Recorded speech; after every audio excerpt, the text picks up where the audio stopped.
Alors, un très bon article sur Automobile Propre qui revient un peu en arrière et nous rappelle quels étaient les prix de la Model 3 de base il y a quelques années. Ils ont même fait un graphique, c'est génial. Alors, en vert, c'est le prix hors bonus.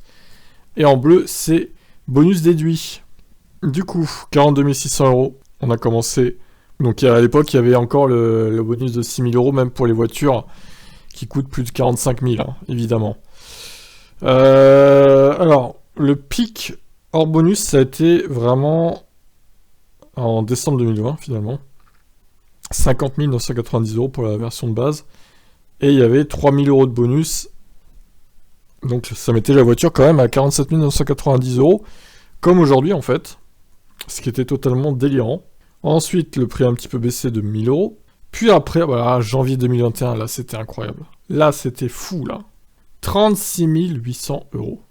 Ensuite, il y a eu une première hausse à 37 800. Bon, ça restait raisonnable pour le coup. Il y en a eu une autre à 38 990, bonus déduit, qui était donc début mars. Ensuite, là, c'est l'horreur. L'horreur qui commence. 44 990 euros bonus déduit. Donc là, on se passe évidemment du bonus maximal. Et puis enfin, là, on est à 47 990 euros bonus déduit. Alors, est-ce que la hausse va se poursuivre du coup ou pas? C'est la question qu'on peut se poser. Sachant que là, du coup, bah, ils sont presque au prix maximum qui a eu lieu en décembre 2020, quoi. Hors bonus, je parle, évidemment. Face à cette hausse de prix soudaine, les marques concurrentes jubilent. La première à laquelle on peut se référer est Kia avec son IV6, dont le prix se situe à 47 990 euros avant bonus. En config propulsion, désormais moins cher que la berline américaine. La coréenne offre pour ce prix une autonomie supérieure, 528 km. Son haut de gamme, la version GT Line en 4 roues motrices, s'affiche à 59 790 euros, soit 800 euros de plus que la Model 3 Long Range. Toujours dans le groupe coréen, on pense évidemment à la Ioniq 5.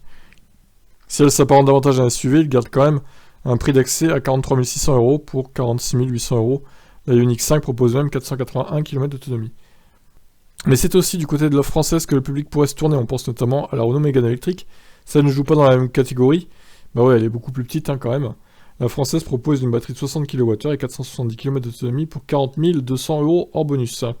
S'y ajoute la ID3, désormais limitée à un seul et unique niveau de finition, la compacte allemande s'affiche à un prix de 44 680 euros. Facturée à 58 990 euros, la Model 3 Long Range devient également plus attrayante. Certes, il faudra débourser de 9 000 euros de plus, mais la différence au niveau des performances et de l'autonomie peut se justifier.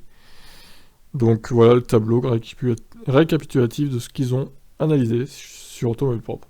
Ça va rabattre les cartes, comme on dit. Franchement, on me donne le choix entre une Kia EV6 propulsion et une Model 3 de base. Je prends la Kia, hein, désolé. Hein. Par contre, entre une Ioniq 5 et une Model 3 de base, j'hésiterais peut-être un peu plus.